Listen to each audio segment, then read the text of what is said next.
So hi, I'm Maria. I am here from Dockyard, which is located in Boston, and I'm a UX designer. But my background is also in graphic design, art history, crafts, all kinds of things, sewing, DIY. So I kind of like to combine all those things and do my work and try to make things better. I come from a few different places. I've been lucky enough to live all over the place. And aside from just trying different kinds of food, what that helps me do is to be really sensitive to what people consider to be the default situation in any case, and then to kind of question that. So we'll be using that angle to look at color. And why do I want to look at color? So I feel like it's a very important tool, but it's a powerful tool that often gets kind of misused. So if you're not fully in control, you can get some very unexpected results, and it can quickly get out of hand. And I feel like the biggest reason that color gets out of hand on many projects is the way we think about it. So if you see this huge space of choices in front of you, and it kind of can feel like the cereal aisle or the salad dressing aisle in a store. You see these many very different choices, and you don't have solid criteria to select one option over another. They just kind of feel like different salad dressing. You have to look at the ingredients to see what makes it better than the other one. And instead, I would like to propose a system of looking at color where you can control, just like a chef might have only very few ingredients. So you have your oil, you have your vinegar, salt, pepper, maybe some sugar. And you can look at the salad, and you decide what that salad has and what would look good in that salad. And you make a custom dressing, adjusting each ingredient one thing at a time, and you solve your problem rather than looking at a million different options. So before we get to making color decisions for user experience design, we're going to look at some fun things about art history. We're going to cover some cool cultural anecdotes. And then we get to color theory, and finally, user experience design. So before we even get to this, I'd like to make a little exercise, kind of like in the spirit of meditation. So I want everyone to think about one color that you really like your favorite one, but don't tell anyone. So just imagine it in your head. Okay? And now, with that color, I want you to make it about 10% darker. Now, make it about half less saturated, so tone it down a bit. So now you get this kind of dark and not very juicy, but kind of rich color. And the reason we just did that, and the reason you were able to follow that exercise, it actually doesn't matter what the color is.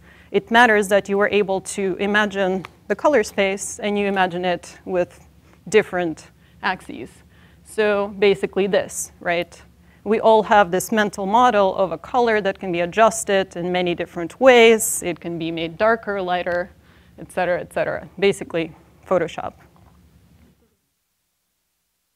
This was not always the case. In fact, 1766, I believe this is the earliest kind of systematic way of looking at color. There's additive and subtractive systems. We won't get really into it, but what's important for me here is that color was treated as a system.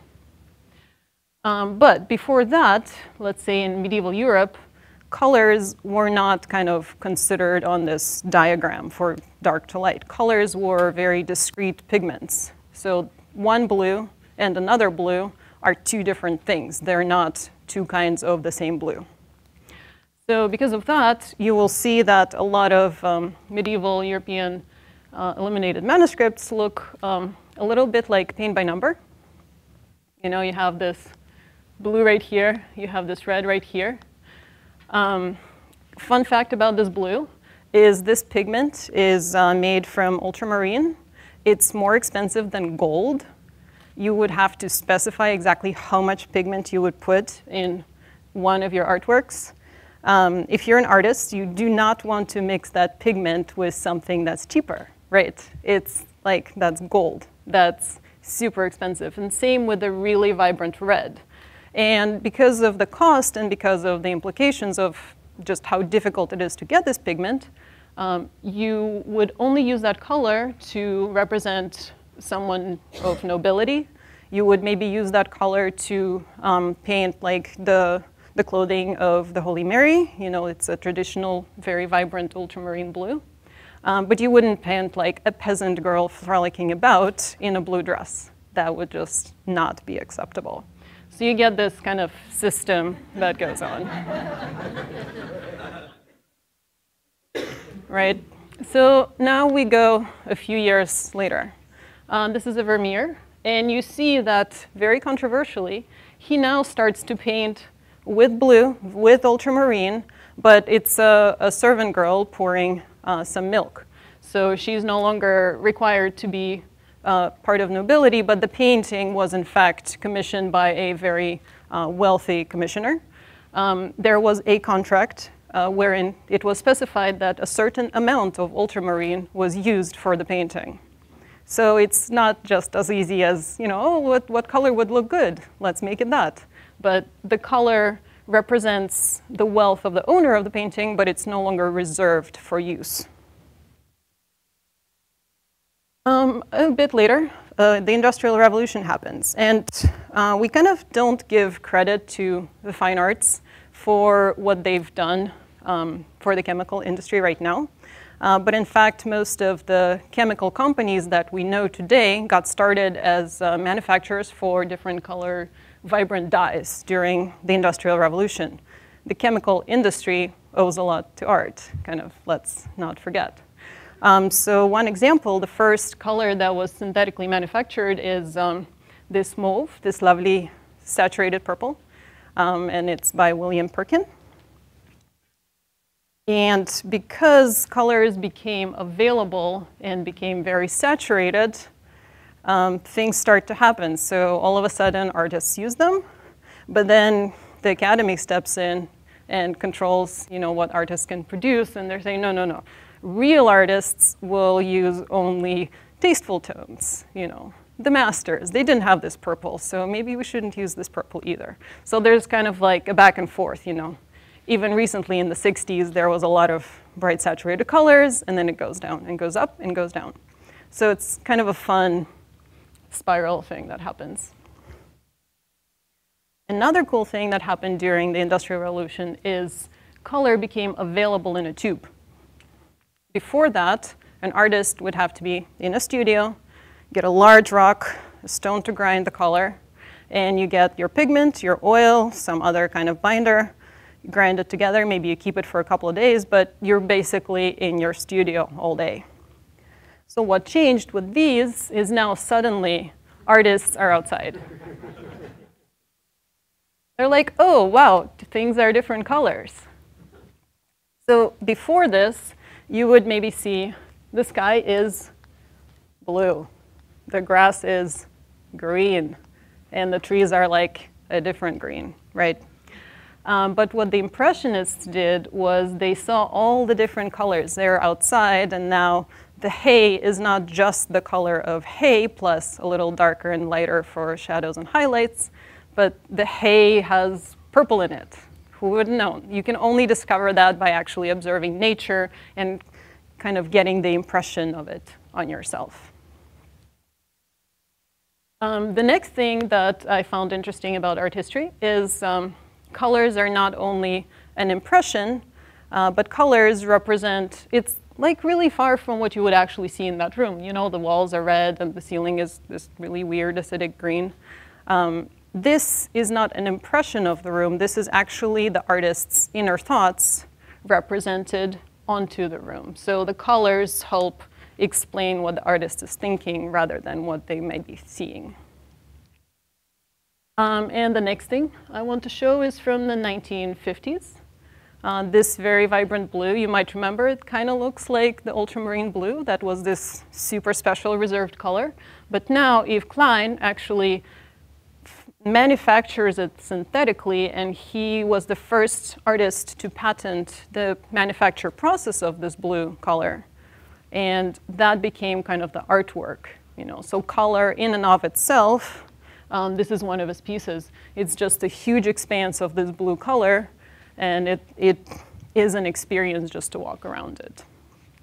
And fun fact, graphic designers really like this color.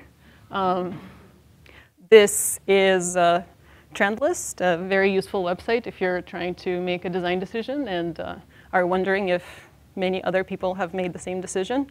So Klein Blue is one of the trends, and it's appeared from 2010, 2011, many times. So the last thing I want to point out is that color in pop art is actually quite arbitrary. So you can have this print, but you can also have it in many other color versions.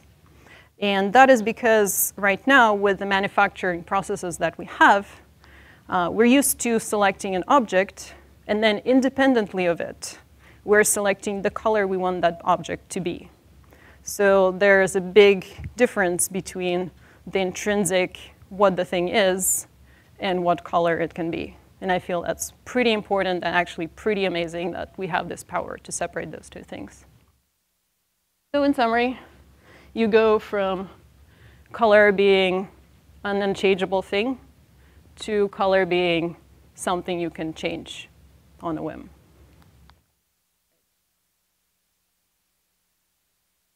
So a fun fact about this fence. This is a cute fence. It was around a kindergarten in Moscow, Russia.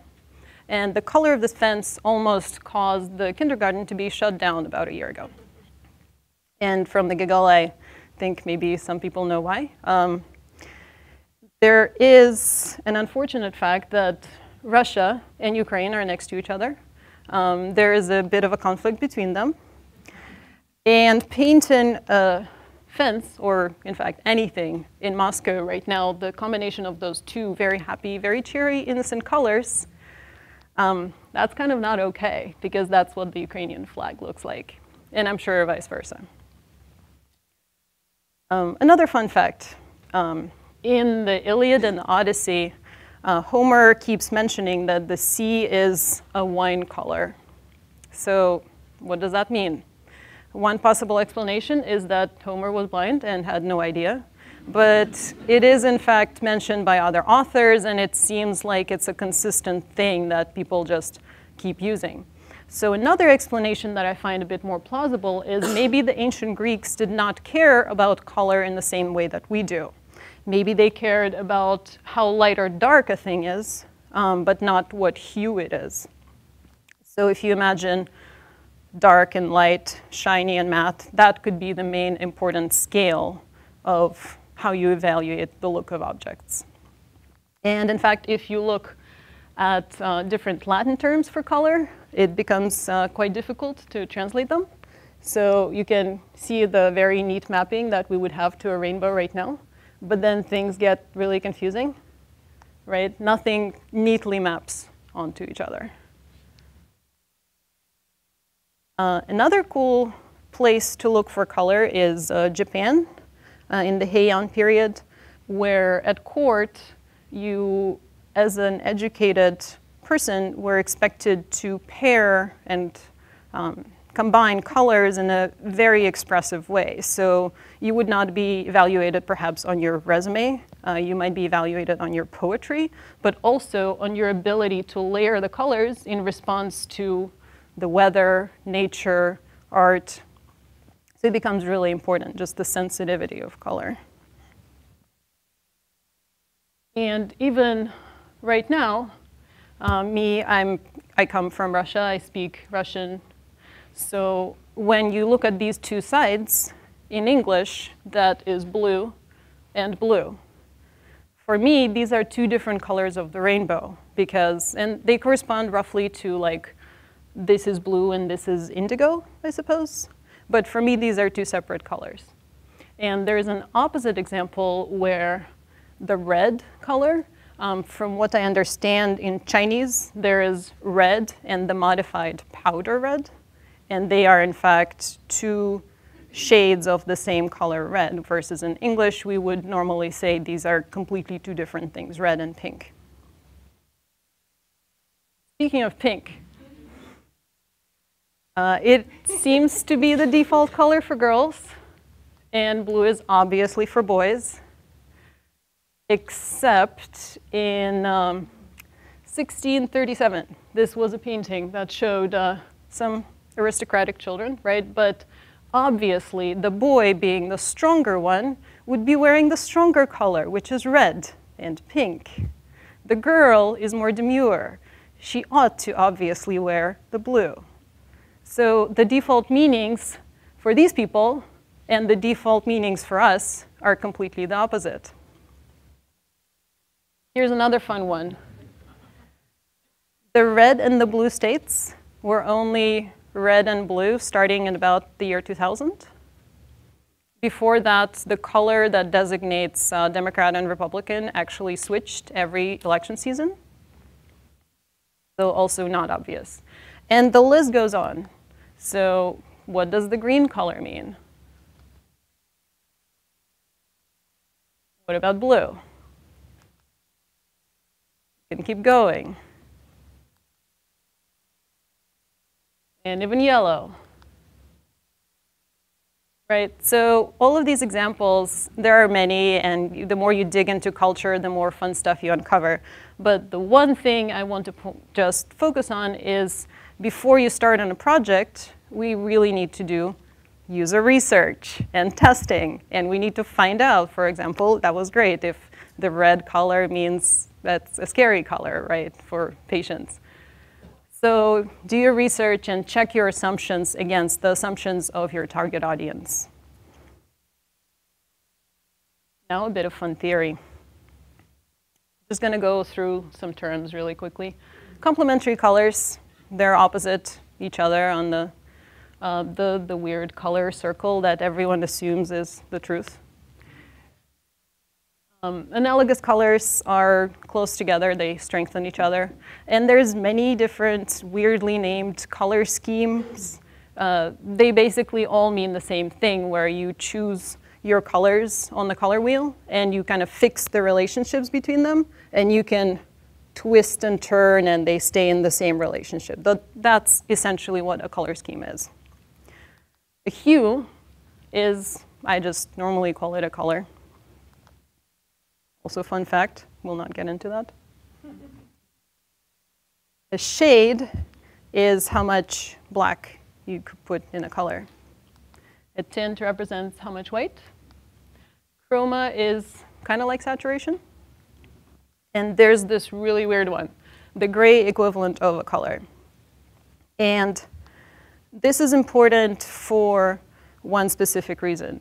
The gray equivalent just means that your very saturated yellow and your very saturated, let's say, red or purple, appear to be a different brightness. So if you were to see things in grayscale, the brightness of a yellow is much higher than that of a dark blue. And it becomes important in user experience design right here.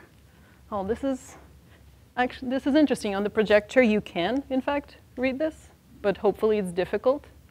Is it difficult?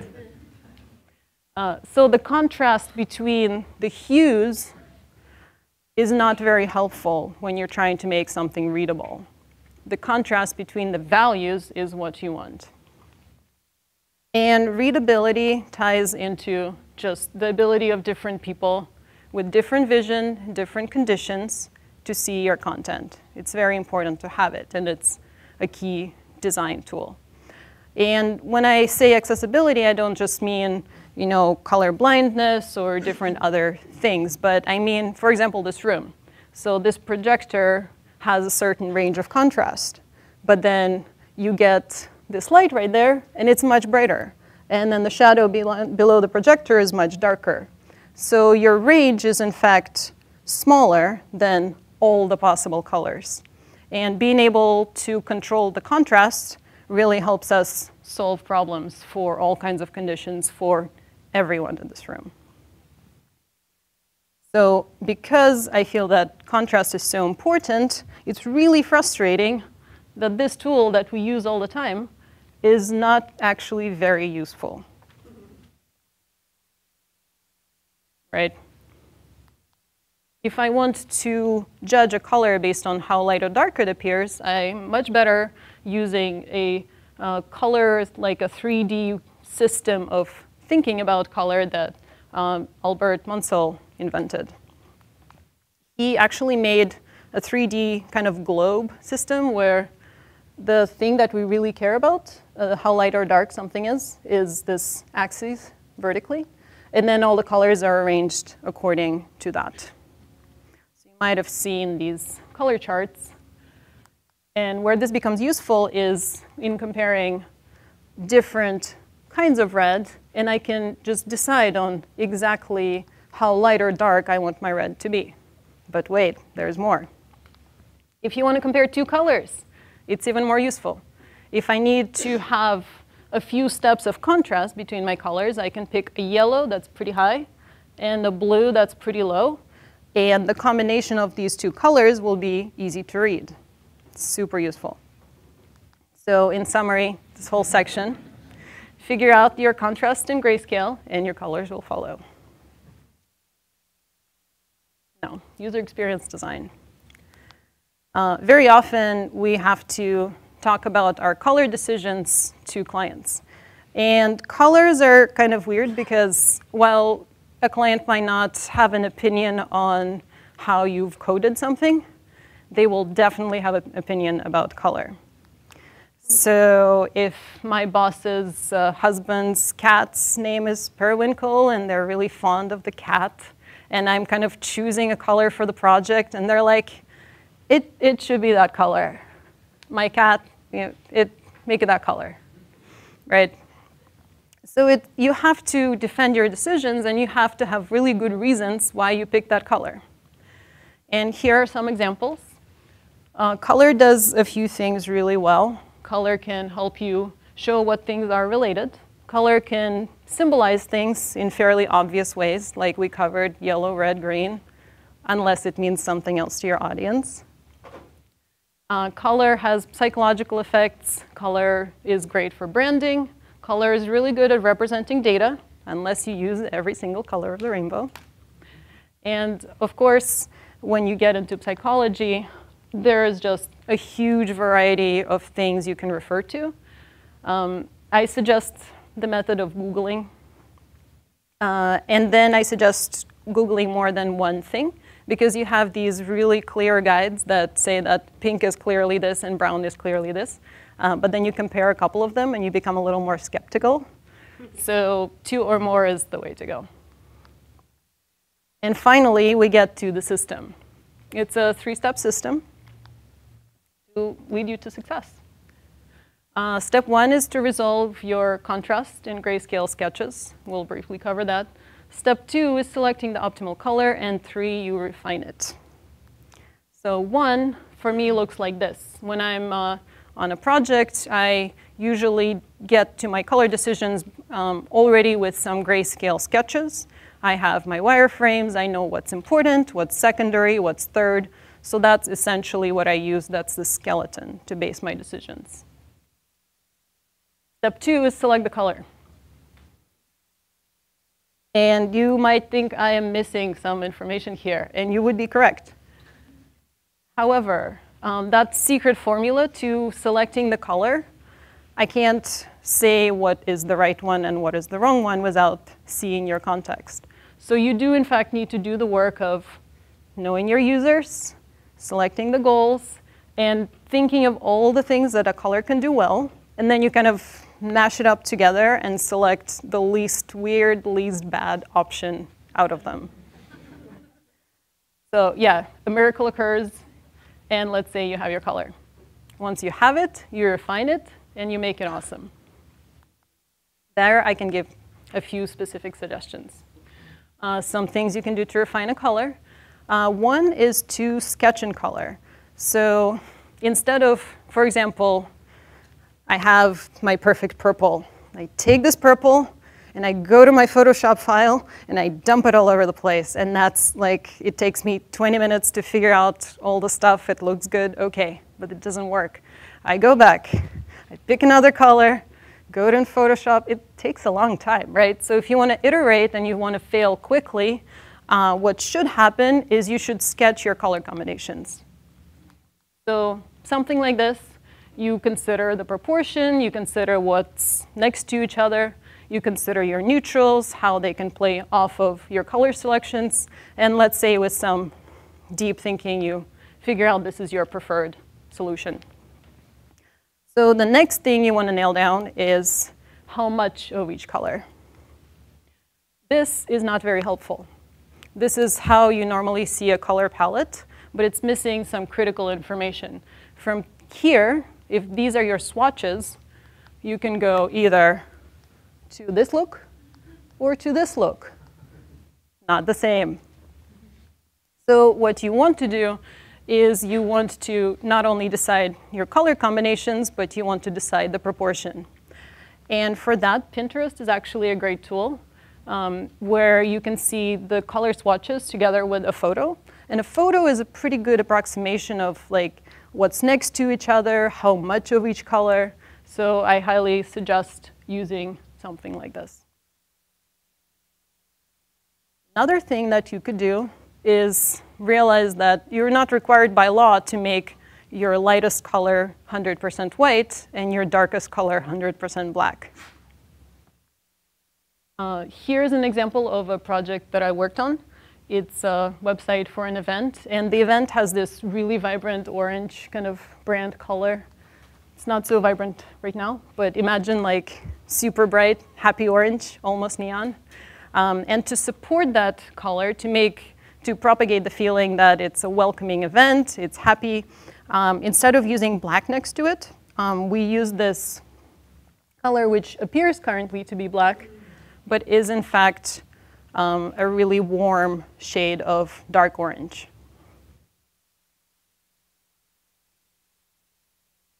So here's another thing you could do. When you're kind of feeling lost and you're not sure where to go, something is not working, you've been staring at a thing for far too long, what should happen is you can try to adjust stuff. But adjusting shouldn't just happen like this, right? You can't adjust everything at the same time and expect for it to work. So what you should do is adjust one thing at a time. You should absolutely make sure your contrast is good. If it's good enough, tint and shade. After that, play with the saturation. After that, maybe change the hue.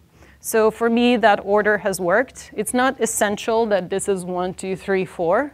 But what's important is to allow yourself to only adjust one variable at a time. And that avoids the confusion.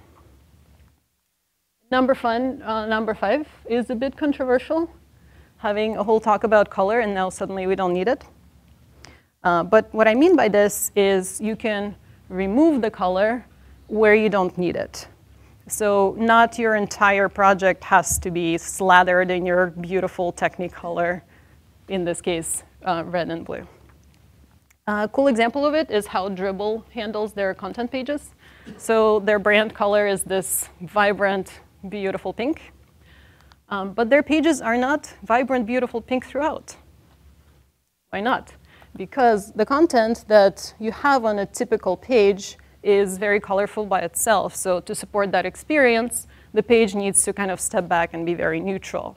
So removing that color and keeping it only right there in the footer is something they can do. And one last thing. One climbers up here? Yes? All right. There's some good mountains. If you need to use color to bring across a very important point, you can't just rely on color alone. In this example, very important information that one is a no and one is a yes is supported not just by color, but backed up by little icons. So that's a pretty common thing to do. Another elegant backup solution is one of my favorites. It's from Trello. It's a project management software.